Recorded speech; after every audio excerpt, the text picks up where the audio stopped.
जिंदल जी नोएडा से। राधा वल्लभ श्री हरिवंश महाराज जी, आपके चरणों में कोटि कोटि प्रणाम। गुरुदेव, आपका जीवन और साधना हम सभी के लिए एक प्रेरणा है। गुरुदेव, आपने काशी में शिव जी की उपासना से प्रारंभ कर वृंदावन में श्री राधा वल्लभ श्री हरिवंश से राधा नाम का अद्भुत प्रकाश पूरे भारतवर्ष में फैलाया है। ये न केवल आपकी गहरी भक्ति बल्कि राधा रानी की असीम कृपा का प्रमाण भी है। आपका ये भक्ति भाव और प्रवचन हम जैसे लोगों के लिए ये बताता है कि भक्ति मार्ग में कोई सीमा नहीं होती, ये अनंत और व्यापक है। मेरा प्रश्न यह है कि जब आप श्री राधा रानी की पूजा प्रारंभ कर रहे थे तब क्या शिव जी और राधा जी दोनों की पूजा करते थे? क्या उस दौरान किसी आंतरिक संघर्ष का अनुभव हुआ या आपकी भक्ति सहज रूप से? आंतरिक संघर्ष का अनुभव हुआ पर पूजा नहीं करते थे। आंतरिक संघर्ष का अनुभव हुआ कि जहां हम एकाग्र होते तो पहले देवाधिदेव महादेव, क्योंकि पूर्वाभ्यास होता ना, ये कोई खिलवाड़ थोड़ी, ये कोई असत अभ्यास थोड़ी था, सत अभ्यास था। तो फिर उसको भगवान शिव से ही प्रार्थना की कि आपने ही भेजा है, आप ही इस मार्ग में लगाए हैं, तो आप कृपा करके जिस मार्ग में लगाया उसे पुष्टता प्रदान कीजिए।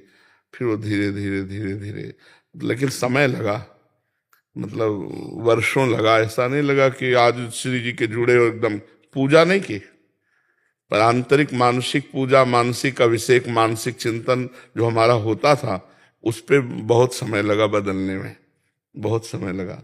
और उन्हीं की कृपा से हुआ, नहीं तो असंभव था।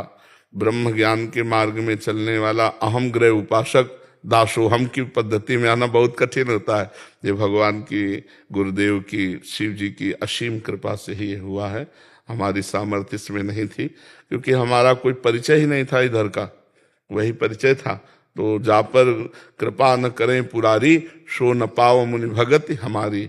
औरो एक गुपुत मत सबई कहों कर जोरी, शंकर भजन बिना नर भगति न पावे मोर। तो भगवान शिव की ही कृपा से प्राप्त हुआ, और वही कृपा करके इसमें दृढ़ रति दिए। हमारी सामर्थ्य नहीं थी, उन्हीं की कृपा से सब हुआ है। पर संघर्ष तो चला, पूजा नहीं की।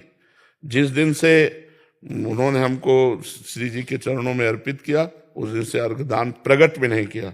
मानसिक जो चलता रहा उस पर संघर्ष चलता रहा, और फिर कुछ दिन बाद ठीक हो गया। समझ पा रहे आप?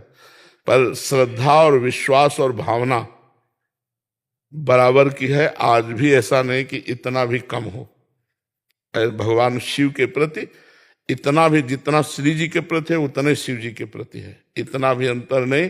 क्योंकि सही आपको तो बताए, शिव जी ही श्री जी है। आप देवी भागवत में प्रमाण देख लीजिए, भगवान शंकर ही जो गौरांग गंगाधर हैं वही गौरी प्रिया जो हैं, और जो भगवती उमा हैं वही कृष्ण रूप में है। हम एक बार ऐसे चर्चा की थी तो एक संत आए थे, तो फिर प्रमाण लेके नहीं आए थे। जी, पहले बैच में वो चर्चा की आपने? हाँ, अगले ही 5 मिनट बाद प्रमाण लेकर के आपने जो कहा था वो 4-5 श्लोक में देवी भागवत के, तो उस समय हमने वो तो नहीं प्रमाण करके बोला था, हमने तो अपने भाव में बोला था कि हमारे गंगाधर कर्पूर गौरम करुणावतारम वही गौरी किशोरी के रूप में विराजमान है। तब जाकर चित्त की पूर्ण एकाग्रता ऐसे हुई। ये संघर्ष तो होता ही है, क्योंकि सच्चिंतन होता है, उसको बदलने में बहुत समय लगता है। महाराज जी, यद्यपि आपको तो अनुभव होते ही रहते होंगे, महाराज जी अभी याद आती है पूर्व की, जैसे अब विश्वनाथ जी का प्रसाद आया, या ओंकारेश्वर का आया, महाकालेश्वर का आया, परल्यम वैद्यनाथ जी का आते ही रहते। जो वो आएगा तब फिर एकदम मतलब हृदय शिथिल हो जाता है कि आपकी अपार कृपा, अपार कृपा बस। जी कभी आप कहते हैं मैया पप्पा की तरह, मतलब हाँ, मतलब अब ऐसे नहीं, स्वाभाविक नहीं आएगा।